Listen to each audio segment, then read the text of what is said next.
De volta com o Educador em Entrevista, agora na companhia aqui do Dr. Francisco. Doutor, obrigado pela participação conosco. Boa tarde. Boa tarde a você e aos espectadores todos. Bom, doutor, eu falava aqui na abertura, né, da questão da nossa imunidade e falar de imunidade com o psiquiatra, muitas vezes as pessoas vão achar estranho, né? Mas é um dado altamente científico, né, porque a gente sabe o quanto as pressões do dia a dia, o fator ambiental afeta a nossa química corporal. Todinho. Eu trouxe aqui até a bibliografia do que eu vou falar, a referência toda.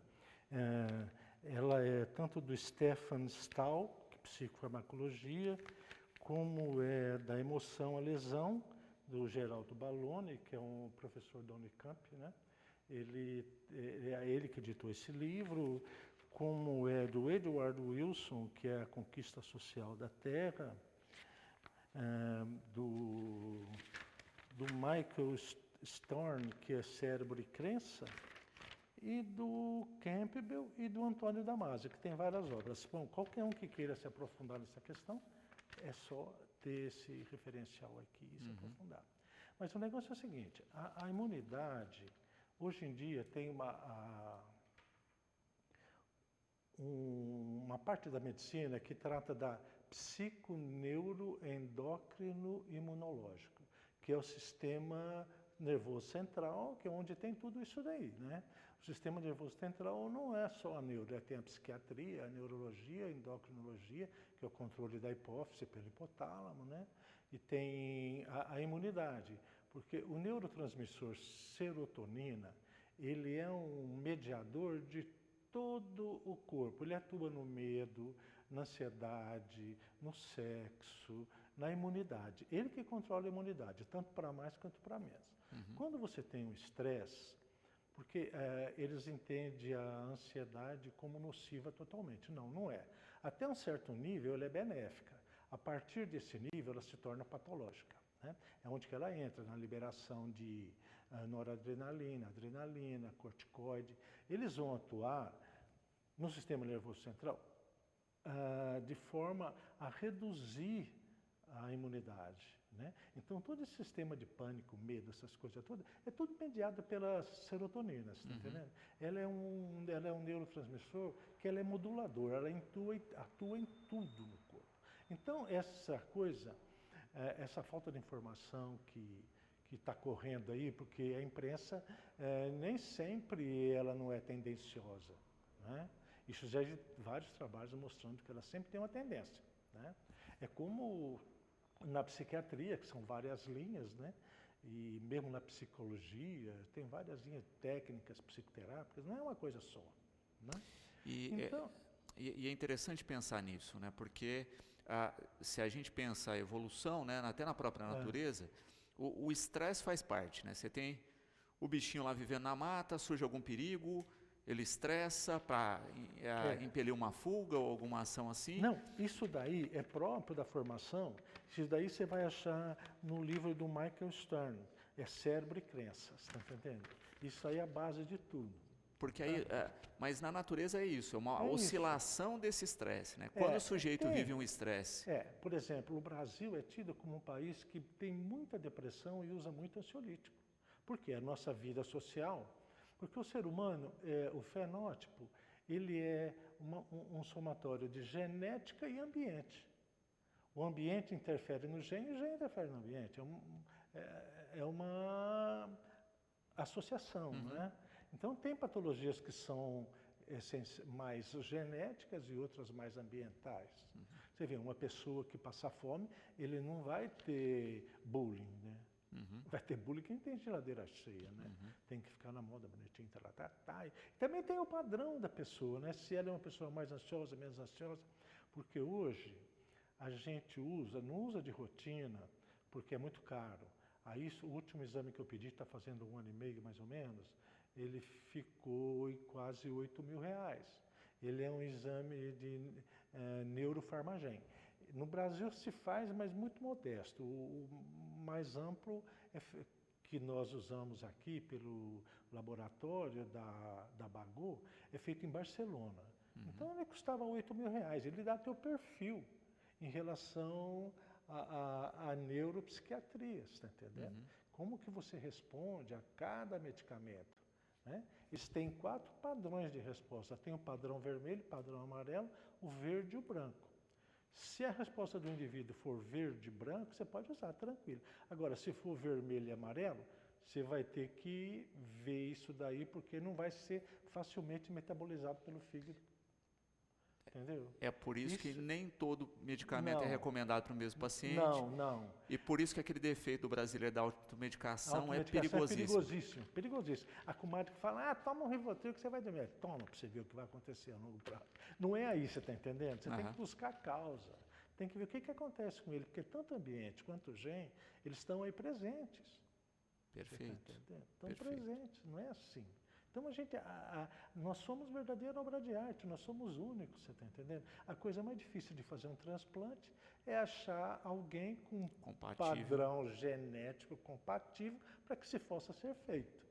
E para mim, o trabalho mais importante nessa questão de transplante é a parte da imunidade, você está entendendo? De bloquear. O Barnard fez a primeira, mas ele fez depois que um sujeito liberou ele para fazer. Falou, vou dar um imunossupressor, você pode fazer, porque se você fizer agora, esse órgão vai ser rejeitado, não vai ter transplante. Você está entendendo? E não aparece, né? Todo mundo pensa em Barnard. Não é assim, né?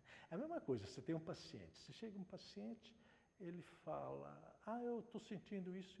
Isso pode ser por 2 causas. De repente, você aborda uma causa, e não é aquela. Ele já é muito ansioso, muito preocupado, já troca de médico. Ele vai no outro médico e fala, eu tenho isso, eu já fui no doutor fulano, eu tomei isso aqui. O outro fala, quer dizer que isso daqui já me mostrou onde que é, você está entendendo? E vai ver a outra hipótese, acerta então aquele que levou. Entendeu? Assim é no nosso dia a dia. Nós somos únicos, nós não temos iguais, nós somos verdadeiro obra de arte, está entendendo? Cada um recebe a informação e metaboliza a informação segundo o hardware que ela tem, você está entendendo? Sem dúvida. Não é? Nós falávamos no bloco anterior a respeito dessa questão, né, do estresse aí como uma ferramenta que acaba atacando o nosso sistema imunológico, enfraquecendo o nosso sistema imunológico. Isso também está completamente ligado ao meio, ao ambiente em que se vive, e a gente vive nesse ambiente agora de pandemia, com muita informação ao mesmo tempo em cima das pessoas que não estão acostumadas com esse volume de informação, muitas vezes a informação contraditória, né? Ainda está se aprendendo muito a respeito desse vírus, e isso acaba atacando diretamente aí nesse tendão de Aquiles, que é a resistência física da pessoa, que é a própria condição de saúde que ela tem para enfrentar a pandemia. É complicado o momento vivido, né, doutor, nesse sentido. Mas veja bem, a gente não pode entender que eu não aceito a ideia do acaso, do milagre, do que e demais. Onde que você demonstra nisso aí a falta de conhecimento humano, você está entendendo? Porque a natureza não joga dado, ela tem as normas, as regras, né, que segue as leis físicas, químicas. Então está tudo dentro desse contexto, né? Então, o coronavírus nos mostrou muita coisa. Eu sei que é difícil perder um ente querido, mas ele vai se manifestar de uma forma que poucas pessoas têm visão. O problema é que a gente não sabe em que nível está. Se a gente está naqueles 30% que a gente vai ter o corona nem vai perceber, aqueles 50% que vão ter como uma gripe leve e aqueles 20% que vão ter a forma mais grave, né? A gente não sabe quem é quem. Então, tem que se fazer essa prevenção, que a prevenção é o meio mais eficiente, né? Porque em muitas patologias a prevenção é o único termo de evitar a doença, né? Que depois que deu não tem jeito, né? Aí depois que ele mostrou muitas coisas na nossa vida, né? Você vê, tem gente que hoje, o paulistano está descobrindo o céu azul, né? Que é a poluição, e a poluição é danosa para o ser humano. Hoje se sabe que as pessoas que moram em vias de grande trânsito, elas têm mais Alzheimer do que uma que mora longe da poluição. A mesma coisa a amígdala, é um órgão cerebral. A pessoa que mora no sítio lá, que não tem nenhuma patologia, que seja uma pessoa saudável, ela tem um tamanho de amígdala menor do que um que mora na cidade, como nós, assim, uma cidade pequena. E muito grande quem mora numa cidade grande. Você está entendendo? Então, essa amígdala que é responsável pelo medo, pela fobia, numa pessoa que tem um convívio numa cidade grande, cheia de estresse, poluição, a amígdala dela vai ser maior e ela vai ter uma resposta muito mais intensa de medo do que uma pessoa que mora num lugar tranquilo, né? Agora, a importância do ambiente nessa questão, né? Isso o coronavírus já mostrou. O que é uma aglomeração, porque o problema dele é a propagação, a fácil propagação, então tem que evitar a propagação. Eu estou com a máscara caída aqui porque eu tenho que falar e tem pessoas que leem lábio, né? As pessoas, os deficientes auditivos, eles têm compreensão por isso aí, né? Agora, o ambiente é tudo, por exemplo, uma pessoa que não toma sol, que vive fechada dentro do ambiente de escritório o dia todo, a gente sabe que o ritmo circadiano é determinado pelo sol. A gente não faz fotossíntese, mas o sol é quem regula. Então, no núcleo dorsal da RAF, vai ter a síntese da serotonina, mas ela é regulada pelo núcleo supraquiasmático, que recebe a luz, passa para a pineal, da pineal vai controlar lá embaixo. Então, muita doença hoje, muita depressão, muita ansiedade, está no tipo de vida, né? Além do sol que se deve tomar, não muito, né? Não precisa tomar mais que 15, 20 minutos, mas está em contato com o sol, né? Você está dentro de casa, com uma janela aberta, é totalmente diferente de uma pessoa que está fechada com ar-condicionado. Está sem luz, só com a luz artificial. Outra coisa importante também é a alimentação, exercício físico, entendeu? Porque hoje sabe que o nosso intestino é considerado o segundo cérebro, ele tem 500 milhões de neurônios, né? E a gente tem que se preocupar com essa flora intestinal. Está tudo o conectado bioma. aí. Tem certos alimentos que pioram isso, tem certos alimentos que melhoram, né? Por exemplo, evitar esses enlatados, os processados, açúcar, sabe? Muita química no alimento. Então, um alimento mais saudável, com bastante vegetal, alimentos integrais, sabe? Carne mesmo, não precisa nem 8 nem 80, né? Porque ou só carnívoro ou não carnívoro, né? O vegano ou carnívoro. Você tem que ter um equilíbrio, porque o nosso sistema ele é montado em cima de uma alimentação mista, né? E é a dificuldade muito grande das pessoas, né? Que é a questão do equilíbrio, né? Seja na alimentação, seja na dosagem. Né? O equilíbrio é tudo, né? O extremo é radical, né? É desequilíbrio, né? Ou de esquerda ou de direita, você vai ter um desequilíbrio, né? O meio está ali, né? Então, é o que a gente tem que entender, né? Que nós dependemos muito dessa parte de esporte, que é excelente. Hoje é uma prevenção de Alzheimer, se faz com isso. Com sono. O sono é muito importante, porque durante o sono se estabelece no cérebro a corrente linfática. A corrente linfática, ela lava o neurônio. Ela limpa, ela tira todas aquelas proteínas que se acumulam e dão a morte neuronal, né? Então, isso daí é muito importante, né? O sono, a alimentação, contato com a natureza, esporte, isso é que dá teu ambiente saudável.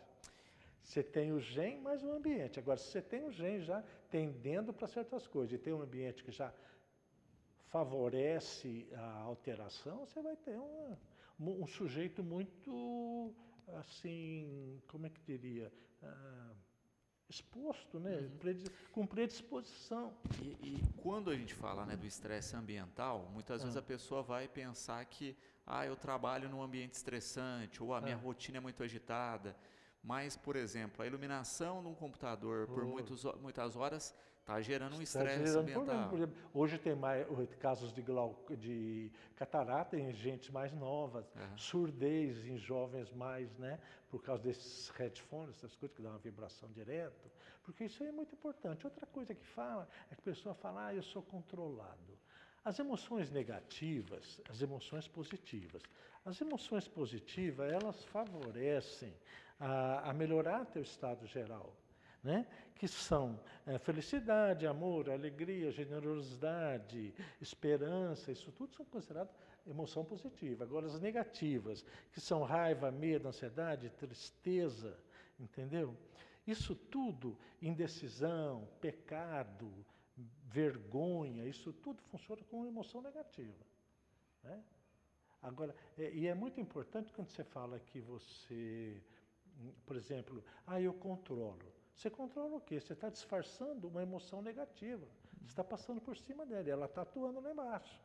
Então, esse controle não é saudável. Você está entendendo? É melhor você encarar, trabalhar isso aí, modificar, metabolizar e viver uma emoção positiva. Sem dúvida. Sem dúvida. Doutor, nós estávamos falando, né, dessa carga de estresse vivida, e uma pergunta aqui da nossa espectadora, perguntando, né, uma pessoa que tem um grau de estresse emocional grande, né, através de pensamentos ruins, né, que por sua vez geram medos, às vezes até medos absurdos, né? O que fazer nesse tempo de pandemia, né? Porque a gente já tem pessoas com esse quadro e nesse período então de pandemia a coisa... É o que eu falei logo no início, que eu não acredito em mistério, milagre e acaso. As coisas tudo tem motivo de ser. A gente aqui não sabe, é o nosso atestado de ignorância, né? Mas, por exemplo, ela foi levada a se observar mais com essa mudança de estrutura. Agora, ela tem fatores aí que são importantes ela rever e ver que se isso... Porque dentro da psiquiatria, a quantidade... Como na vida, a quantidade gera qualidade. Por exemplo, se você puser um pouquinho de sal na comida, você não vai achar insosso, você não vai comer. Se você puser muito também, você não vai, né? Aí você vai ter que achar o teu ponto de equilíbrio, onde que é para você, dentro do seu condicionamento, da sua vida, do que você se adaptou ao sal. Mas aí tem coisas que ela precisa ver. Por exemplo, pensamento negativista, medo, pode ser uma alteração já de uma depressão instalada já há muito tempo, que agora agravou devido ao estresse. Por exemplo, a psiquiatria e a neurologia tem muito da física, né? Por exemplo, estresse é um princípio físico de tensão. Resiliência também é da física. Tensão é da física. A gente tem ferro elétrico, um exemplo bem grosseiro. Ferro elétrico que suporta 110, ele tem ferro elétrico que suporta 220, tá? Então, se você pegar uma pessoa de 110 e pôr 220, ela vai queimar a resistência. Se você puser uma de 220 numa tensão de 110, ela não vai funcionar bem. Então, é onde o Geraldo Balloni, nesse livro dele sobre da emoção à lesão, ele mostra bem isso tudo, sabe? É um livro científico, ele faz parte do pessoal da psiquiatria da Unicamp. Ele é editado pela Unicamp. Mas essas coisas, você está entendendo? Que a gente tem que ver o que está acontecendo. Que muitas vezes acontece algo, como eu falei, eu controlo, eu seguro. Você segura nada, aquilo está comendo por baixo, você está entendendo? Não é assim. Não é assim. É uma coisa que você tem que vivenciar. Isso, essa pandemia, ela nos mostrou também o quanto a importância do coletivo. Você está entendendo?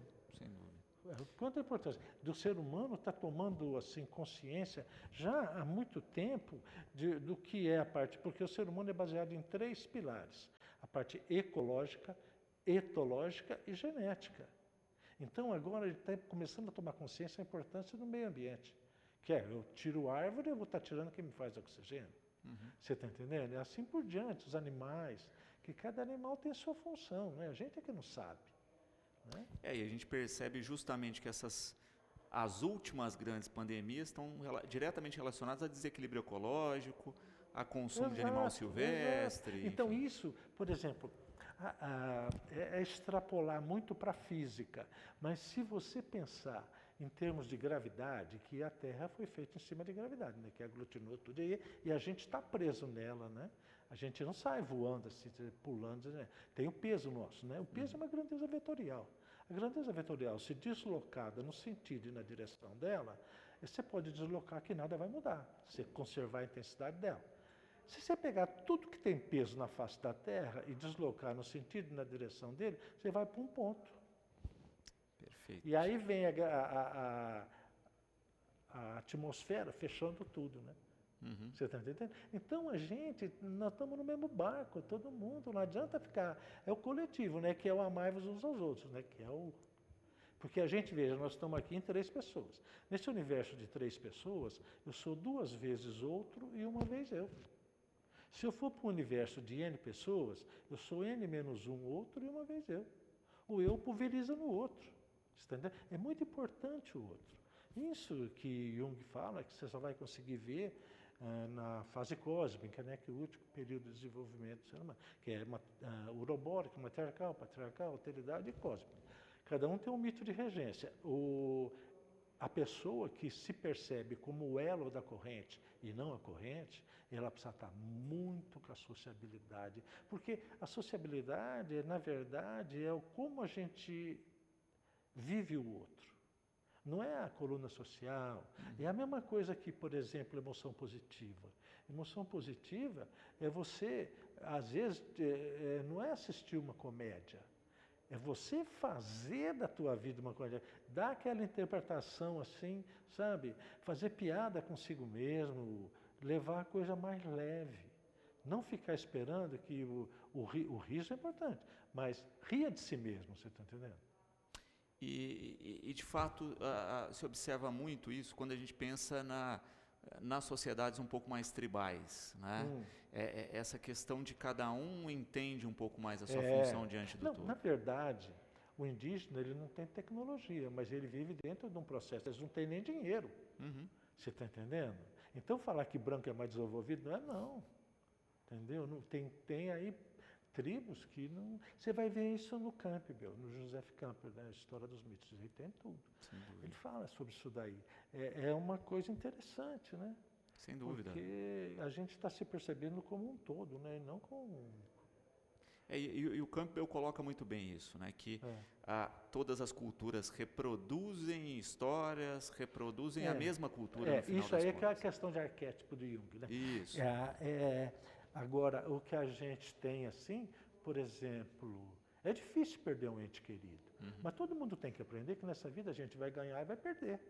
Se você não está preparado para perda, só para ganho, você não vai viver bem. Você está entendendo? Você tem que entender isso daí. Isso são situações que a gente tem que vivenciar. E a sociedade do consumo nos coloca exatamente o contrário, né? Que você tem que ganhar, ganhar. Ganhar. Esse capitalismo selvagem, né? Isso aí não está com nada, porque não é ter feliz, é ser feliz, né? São coisas diferentes. Sem dúvida. Se a gente fala, tadinho, aquele lá é pobre, não come caviar. Mas e daí? Será que ele quer caviar? Será que ele gosta de caviar? Será que precisa de caviar? E, de fato, esse período do vírus coloca tudo isso à prova, né? Porque você não pode... Ele vem mostrar alguma coisa. Isso não é um acaso, não. Isso daí, você está dentro do processo evolutivo, né? Sem dúvida.